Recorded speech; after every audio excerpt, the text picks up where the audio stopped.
টাঙ্গাইলের মির্জাপুর কুমুদিনী হাসপাতালে 4 সন্তান প্রসব করেছেন এক গৃহবধূ। রোববার সন্ধ্যায় হাসপাতালে অস্ত্রোপচারের মাধ্যমে বাচ্চা প্রসব করেন তিনি। প্রসবকারী আখি সরকার বাসাইল উপজেলার যতুকি গ্রামের প্রবাসী রতি সরকারের স্ত্রী। তবে 4 সন্তানের মধ্যে এক সন্তান মায়ের গর্ভে থাকাকালীনই মারা গেছেন বলে জানিয়েছেন চিকিৎসক। জীবিত 3 জনকেই কুমুদিনী হাসপাতালের শিশু বিশেষজ্ঞের তত্ত্বাবধানে নিবিড় পরিচর্যা কেন্দ্রে রেখে প্রদান করা হচ্ছে চিকিৎসা। একটা বাচ্চা মৃত আছে আর 2টা বাচ্চা সুস্থ আছে।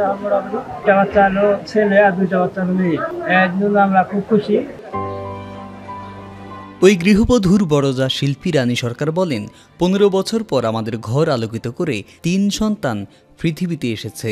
আমরা খুবই খুশি। পরিবার সূত্রে জানা যায়, 15 বছর আগে রতি আখি দম্পতির বিয়ে হয়। বিয়ের 1 বছর পর ছেলে সন্তান হলেও জন্মের 4 দিন পর তার মৃত্যু হয়। অপরদিকে বিয়ের 15 বছর পর একসাথে 4 সন্তান প্রসব করায় তাদের পরিবারে বইছে খুশির আনন্দ। 15 বছর পর বাচ্চা হয়েছে। কালকে ব্যথা উঠছে, পরে ভর্তি করার পরে গর্ভে একটা মরা বাচ্চা হয়েছে, পরে 3টা বাচ্চা হয়েছে। এখন 3টা বাচ্চা আইসিইউ রুমে আছে। এ ব্যাপারে কুমুদিনী হাসপাতালের নিবিড় পরিচর্যা কেন্দ্রের কর্তব্যরত নার্স বন্যা চক্রবর্তী বলেন, স্বাভাবিক 2.5 কেজির তুলনায় 3 বাচ্চার ওজনই প্রায় 1.5 কেজি করে।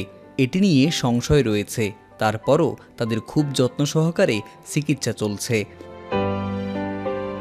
কুমুদিনী উইমেন্স মেডিকেল কলেজের এনআইসিইউর দায়িত্বে থাকা ডাক্তার নাজিয়া বলেন, 3 বাচ্চারই ওজন কম আছে। তাদের হাসপাতালের নিবিড় পরিচর্যা কেন্দ্রে রাখা হয়েছে।